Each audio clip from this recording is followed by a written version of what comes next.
Hi everyone, Stephen Kalagi back here. Welcome back to my YouTube channel. Now, tonight's topic is basically about mindsets. Why are you repeating yourself to certain individuals and they still do the same mistakes? And why you, as a manager, micromanaging and actually babysitting and spoon feeding people? Very interesting topic. Please stay tuned and watch this.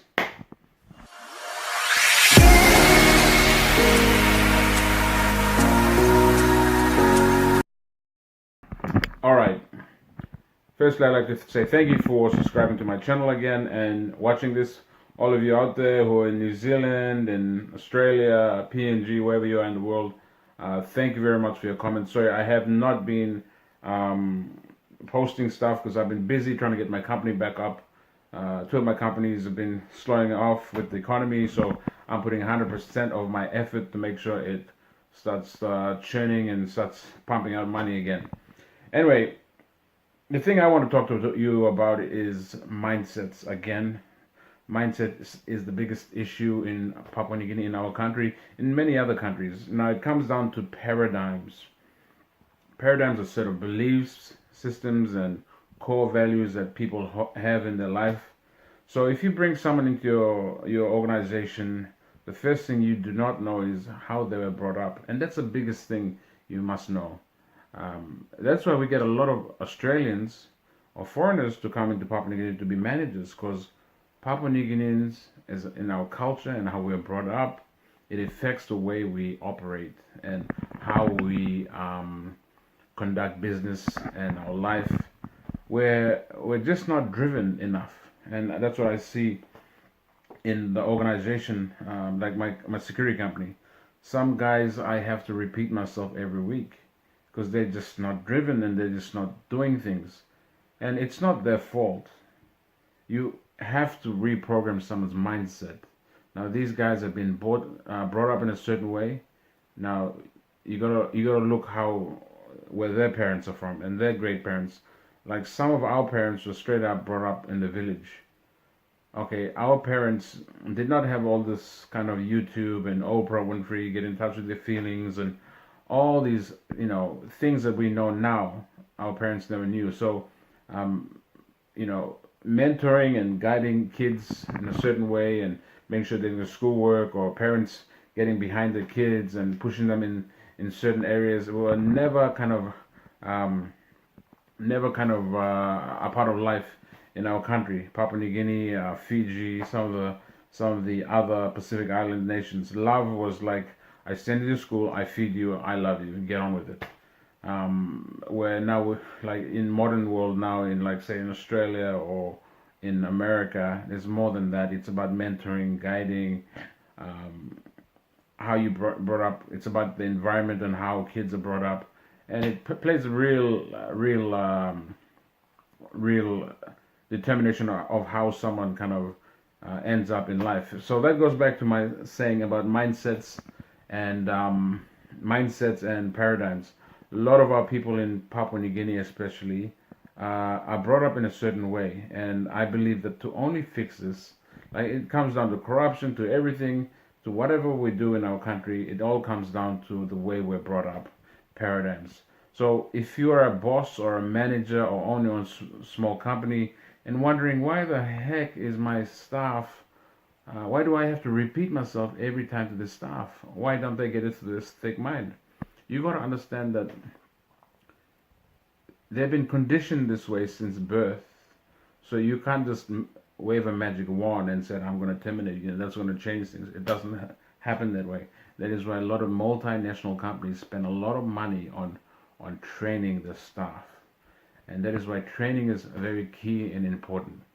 Now, it takes about 30 days to break an habit, but it takes about 90 days, that's about 3 months, for that habit to stick. Like if you wanted to do the gym, if you go the first month, you'll automatically quit after the second month. But if you stay past 3 months, it becomes a habit and you start enjoying it, like I did. I went to the threshold past 3 months and I am still going at it. It's my second year now. And that comes down to human beings. Whatever we do, you have to keep on training them. You have to keep on repeating yourself for 3 months, give them small training lessons, show them tapes. You know, if you want your staff and your people to be great, you got to make them great by spending some time. I know it's very cumbersome and very boring, but you as a boss, you have to spend some time with whoever your staff, your kids, whoever you want to mold to be how you want them to be. I've learned through the past 15 years is you can't just give orders anymore. You've got to actually sit down, take some time, and train and mold your staff or the people around you on how you want them to act and be. So hopefully this kind of you know, sends a light bulb ting in your mind. And if you have those stubborn staff, they're good staff, but they keep on, you know, drinking beer or having adultery, causing fights. They're not actually bad people. They've got bad habits that have been programmed into their life. If someone's a womanizer, you see that their father was a womanizer, and they saw that as being the norm, so they're doing that. If someone drinks all the time, they're brought up that way. That all the uncles drank on Friday and all that kind of stuff. So you really have to condition and talk to your staff or whoever you're working with, and that's the only way you change people. It's through conditioning and through training. Conditioning and training, conditioning, training, and rewards when they're doing well. And then it becomes a part of their life and they start changing. And you'll see your organization go from leaps to bounds, leaps to bounds. So, in closing, train your people, spend some time, and sometimes you're very lucky to get a few individuals who are just switched on, and once you tell them they're already doing things. And some people take some time. It doesn't mean that they're bad. It means they were brought up in a certain way where you have to kind of reprogram their mind in the different paradigm that you wanted to. So hopefully that kind of clears your mind. Sorry I haven't been posting anything lately. Nothing has come into my mind that could motivate you because I've been too busy. But there's another teaching about power of positivity. It's been working leaps and bounds in my life. I just picked up 3 or 4 contracts through this affirmations and stuff like that, where you play tapes and be positive every day, speak affirmations, pray to God, whoever you pray to, Allah or God or the universe, whatever you say, whatever you do in the morning. That's more teaching.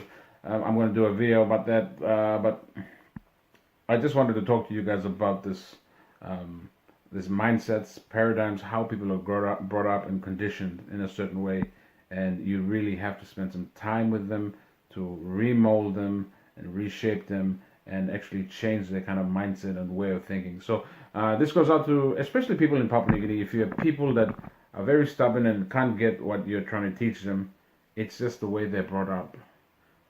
You got to understand that first. Once you understand it, then you can change your stuff. It's known. If you really care about your staff will care about you. So invest some time, money, and your effort, and really train your staff, and you'll see a massive change. Massive. They're human beings just like you and me. If someone cares about you, you're gonna care back about them. So anyway, I hope this really sends some, flash of like light into some of you. And if you really like this message, please subscribe and link and comment all down there. And I thank you for the 50 people who have constantly be watching my videos and always comment. I thank you very much. Anyway, have a powerful weekend and keep changing minds. Mind is where the battle begins and ends. Thank you.